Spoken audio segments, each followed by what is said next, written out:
আপনারা রাজনীতি করতেছেন এখানে? ছাত্রদলের বিরুদ্ধে অভিযোগের পাল্লা ক্রমে ভারী হচ্ছে। দেশব্যাপী নৈরাজ্যের বিভিন্ন অভিযোগের পর এবার ধর্ষণের শিকার শিশু আছিয়াকে রক্ত না দিতে দেওয়ার অভিযোগ উঠেছে। সামাজিক যোগাযোগ মাধ্যমে ভাইরাল একটি ভিডিওতে দেখা যায় একজন শিক্ষার্থী কাঁদতে কাঁদতে অভিযোগ করছেন, শিশু আছিয়া যখন ঢাকা মেডিকেলে ভর্তি তখন তার রক্তের প্রয়োজন ছিল।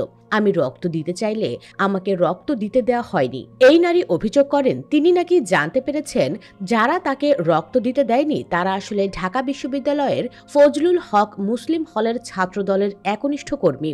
এই নারী কান্নাজড়িত কণ্ঠে আরো বলেন, আমার ছাত্রদলের কাছে প্রশ্ন, যেই প্রাণটা আশঙ্কাজনক অবস্থায় আছে, আমার যে বোনটা জীবনের সাথে লড়াই করছে, আপনারা কি তার সাথেও রাজনীতি করতেছেন? এইদিকে খোঁজ নিয়ে জানা যাচ্ছে এই নারী একসময় ছাত্রলীগের রাজনীতি করত আর এজন্যই তাকে রক্ত দিতে দেয়া হয়নি। এদিকে অনেকেই বলছেন অভিযোগকারী এই নারী আসলে মিথ্যা বলছেন। মাহফুজ নামে একজন সামাজিক যোগাযোগ মাধ্যমে লিখেছেন, ব্লাড সংগ্রহ হয়ে গিয়েছিল, তারপর তুমি গেলে ব্লাড দিতে, কমন সেন্স নাই নাকি? তোমার নাম্বার রেখেছে ওই ছেলে, বলেছে আবার লাগলে তোমাকে কল দিবে। রিজভি নামে একজন লিখেছেন, আপনার অভিনয় পরিষ্কার বোঝা যাচ্ছে এখানে ছাত্রদল কি করলো?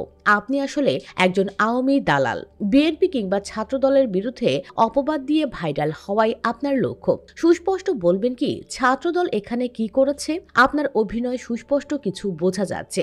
যেখানে স্বয়ং তারেক রহমান ভুক্তভোগীদের সকল দেখভালের দায়িত্ব নিয়েছেন, তার পরিবারের সাথে গতকাল কথাও বলে আশ্বস্ত করেছেন সর্বোচ্চ সহযোগিতা করার, সেখানে ছাত্রদল কেন বাধা দেবে?